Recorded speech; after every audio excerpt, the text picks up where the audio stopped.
My name is Kendall Davis. And I'm Alex Moore. Today is March 22nd. Whoa! We're not in 2021 anymore. Guess not. Looks like we're in the pioneer times. Is that why we're wearing these weird clothes? I guess so, but let's get on with it anyway. The weather today is... Wait, what's the weather here? Well, it's definitely hot, but let's ask someone. Ooh, there's someone. Excuse me, what's the weather here today? Well, it's probably going to be hot, and we haven't had rain for a while, but we don't know for sure if it's going to rain. Okay, thank you for the information. You're welcome.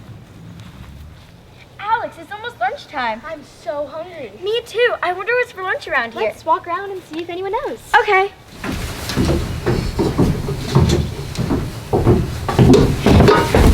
Excuse me? Lunch isn't for another hour or so. If I can ask, what is for lunch today? Well, I'm cooking up some beef and cornbread. Did you know Pioneer's food and everyday meals were pretty much the same thing? Let's say the pledge. Oh, yeah. I pledge allegiance to the colony that came all the way from Britain, who fought for freedom through and through to the free pioneer nation. Woo! Please return to your chores. Today is National Pioneer Day! Did you know the pioneers were the first people to settle in the frontiers of North America? Whatever their surroundings, the pioneers had to depend on themselves and the land. Self-reliance was a frontier requirement. Do you know that most of the pioneers were doctors, blacksmiths, ministers, shop owners, lawyers, veterinarians, and many others? Pioneers' homes in the forest were lean-tos made from bark and branches set against a bank.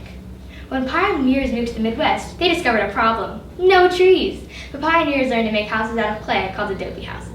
Pioneers were pushed west because they needed good farmland, good paying jobs, and to make a better living. This is our pioneer friend, Miss Drew. Hi, girls. Hello. How did pioneers change civilizations today?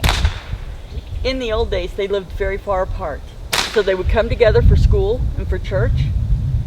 They would travel long distance if they had to do any record keeping at a city. So being far apart made them very independent.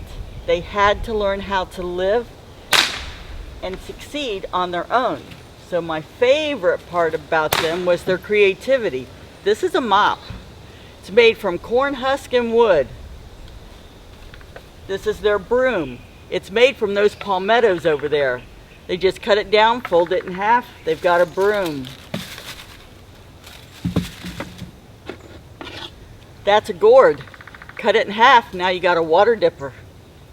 They would use it to scoop beans. They didn't have a lot of money, so they looked at what was in nature and they made things that they could use on a daily basis. How was Pioneer's life? What was Pioneer's life like?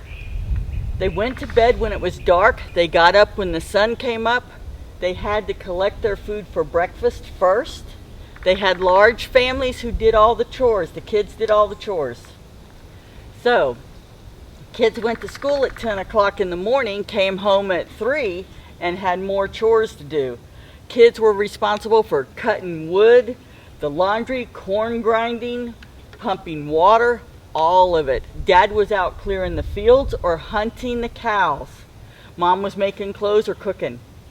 Wow, that is so cool. Thank you for sharing this great information with us. You're welcome, ladies.